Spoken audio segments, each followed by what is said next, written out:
여러분 반갑습니다. 오늘은 하이데거의 Sein und Zeit, 존재와 시간 그 두 번째 강의입니다.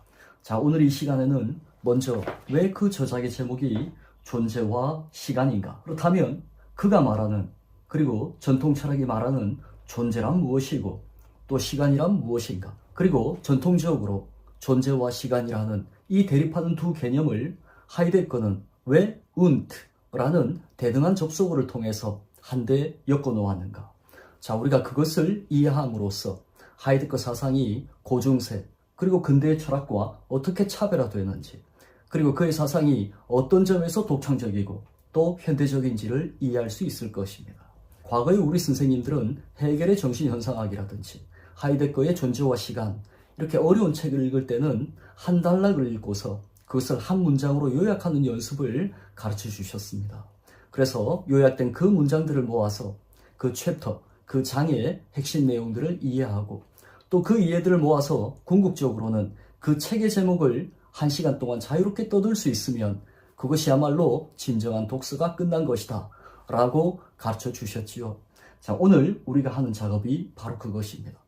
그러나 정작 존재와 시간이라는 작품 속에서는 바로 이 두 단어의 관계, 그것이 의미하는 바를 하이데거는 명확히 밝히고 있지 않습니다. 책을 다 읽어야만 하이데거 사상이 갖는, 그리고 전통 철학적인 이해가 있어야만 그 제목이 갖는 그 의미와 그 천재성을 우리는 함께 느낄 수 있는 것이죠. 오늘 우리가 하는 작업이 바로 그것입니다. 그리고 그 큰 틀 안에서 그가 보여주는 인간 이해, 즉 구체적인 세계를 살아가고 있는 현 존재에 대한 분석, 그것을 여러분들과 함께 나누어 보고자 합니다. 자, 1927년에 출간된 Sein und Zeit, 존재와 시간이라는 바로 이 작품은 하이데거를 일약 세계적인 철학자로 부상시킨 그의 대표 저작입니다. 하이데거의 존재와 시간은 존재를 중심에 둔 고중세 형이상학적 전통과 주체, 즉 인간을 중심에 두었던 근대의 인식론적 전통을 넘어서 바로 그 존재와 주체의 상호관계를 중심에 놓고 사유하는 현대의 해석학적 사유를 탄생시킨 일종의 철학사적 이정표입니다. 그러한 평가는 이후 현대 철학자들의 증언에서도 줄곧 반복되고 있습니다. 프랑스의 현대 철학을 주도했던 에마뉴엘 레이베나스는 이렇게 이야기합니다. 내게 하이데거는 20세기의 가장 위대한 철학자이다. 아마도 1000년에 한 번 나올까 말까 한 그런 위대한 철학자 중 한 명일 것이다. 하이데거라는 거대한 강을 건너지 않고서는 현대 철학에 한 발도 들여놓을 수 없다. 자, 이는 철학자들만의 자축은 아니었습니다. 하이데거 강의를 직접 청강했던 물리학자 바이체커는 당시의 충격을 이렇게 묘사합니다. 바로 이것이 철학이다. 나는 그의 말을 한마디도 이해하지 못한다. 그럼에도 이것이야말로 철학이다.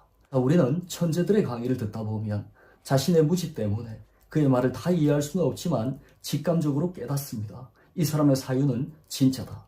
그는 천재다. 라는 그런 직감, 그런 의미에서 바이체커의 이 고백이야말로 우리를 더 설레게 합니다. 자, 그렇다면 존재와 시간은 어떤 점에서 현대의 정신이 되었는가? 자, 존재와 시간에 들어가기 전에 먼저 오늘은 여러분들과 존재 그리고 시간이라는 용어부터 함께 이해해 보고자 합니다. 철학에서 존재나 시간이라는 용어는 일상적인 의미와는 전혀 다르게 쓰이기 때문에 이 용어를 제대로 이해하지 않으면 존재와 시간이라는 작품은 전혀 읽을 수가 없습니다. 철학에서 말하는 존재라는 것은 그저 눈앞에 있는 사물들의 있음을 이야기하는 것이 아닙니다.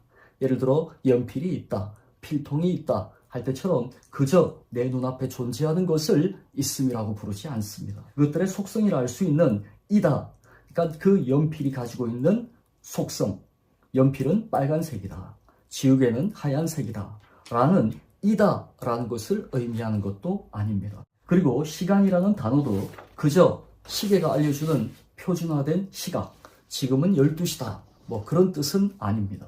그리고 과학자들이 말하는 시간 개념도 아닙니다. 예를 들어 사물들 사이의 물리적 거리, 즉 지하철은 도보로 15분 거리에 있다 라고 할 때처럼 어떤 거리를 표현하는 하나의 수단도 아닙니다. 따라서 존재와 시간이라는 작품을 이런 일상적인 의미로 읽으면 오해의 낭패를 피할 수 없을 뿐만 아니라 그 제목에 담긴 혁명적인 선언의 가치라든지 그 파장, 현대적 파장도 제대로 이해하기 어렵습니다. 그렇다면 철학에서 말하는 존재란 무엇이고 또 시간이란 무엇인가? 전통적으로 존재라는 말은 세상에 존재하는 모든 것들의 근원과 목적, 즉 만물의 존재 근거를 의미합니다. 모든 있는 것들을 있게 하는 근원으로서의 참으로 있음, 우리는 그것을 존재라고 부르는 것입니다. 형이상학에서는 그것을 바르하이트, 진리라고 부르기도 하지요. 전통 철학의 패러다임을 정취했던 플라톤은 그것을 이데아라 부르기도 했고, 그리고 그의 제자 아리스토텔레스는 그것을 부동의 원동자라고 부르기도 했습니다. 이때 부동의 원동이라는 것은 자기는 움직이지 않으면서 모든 움직이는 것들을 움직이게 한다라는 뜻도 있지만 자기는 생성된 것이 아니면서 만물을 생성하게 하는 바로 그 근원이라는 의미에서 부동의 원동자라는 말을 사용하고 있습니다. 자, 이데아라든지 부동의 원동자는 세상에 존재하는 사물들이 보편적으로 공유하고 있는 이상적인 형태. 자, 그런 의미에서 우리는 그것을 보편자라고 부릅니다. 그런 의미에서 철학에서 말하는 존재라는 것은 만물의 존재 근거이자 만물의 인식 근거이기도 합니다. 우리는 보편자로부터 개별자가 생겨나고 그리고 보편자를 통해 개별자에 대한 판단을 내리기 때문입니다. 예를 들어 세상에 존재하는 국가들이 자이엔트, 존재자들이라면 국가의 바람직한 이상은 바로 자인, 존재입니다. 모든 국가는 국가 이상에서 생겨난 것이고 또 국가 이상을 실현하기 위하여 존재한다는 점에서 국가의 이상, 즉 보편자는 모든 개별 국가들, 즉 개별자의 원인과 목적입니다. 때문에와 위하여입니다. 그것이 만물의 원인과 목적으로서의 존재를 의미하는 것입니다. 플라톤 이후의 전통 철학에서 본질의 세계, 즉 존재는 영원 불변한 진리의 세계로 간주되어 왔습니다. 그리고 그로부터 생겨난 현상의 세계, 시간의 세계는 변화무쌍하고 시끌벅적한 가상의 세계로 인식되어 보았습니다. 전통 철학은 고정불변하는 존재만을 철학의 대상으로 삼았습니다. 생성소멸하는 시간의 세계는 존재의 세계에서 유래한 일종의 모조품이나 위조품 정도로 업신여겨져 왔던 것이죠. 정리하면 존재의 영역은 창조자, 보편자, 본질, 진리의 영역이고 그리고 시간의 영역은 피조물, 특수자, 가상, 허위의 영역입니다.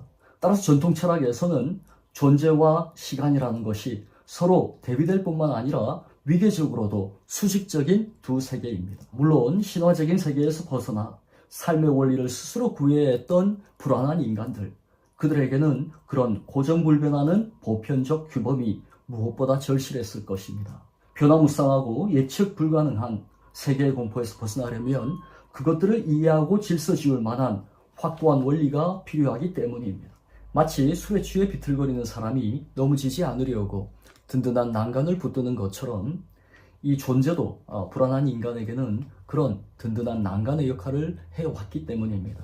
하지만 구체적인 세계와 분리된 추상적인 진리, 즉 시간을 배제한 존재라는 것은 제각기 다른 세계를 사는 개인들에게는 맞지 않는 획일적인 기성품과도 같습니다. 나의 진리가 너의 진리는 아닐 수도 있고 어제의 진리가 오늘의 진리는 아닐 수도 있으니 말입니다.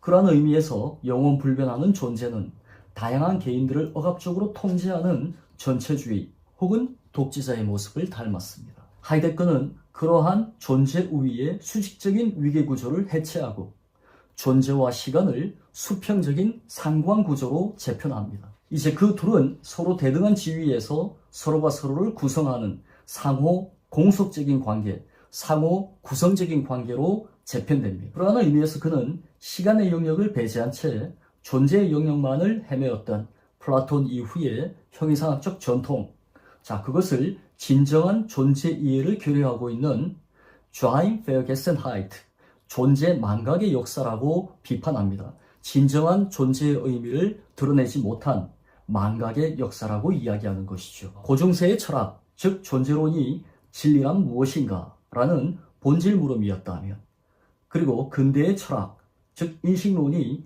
어떻게 진리를 인식할 수 있는가 라는 how, 방법 물음이었다면, 현대의 하이데거는 그것이 왜 진리인가 라는 why, 근거 물음으로 나아갑니다. 하이데거에게 있어서 진리라는 것은 모든 개인의 삶을 통제하는 보편적인 진리가 아니라 구체적인 개인에게 발생하는 개별적인 삶의 의미입니다.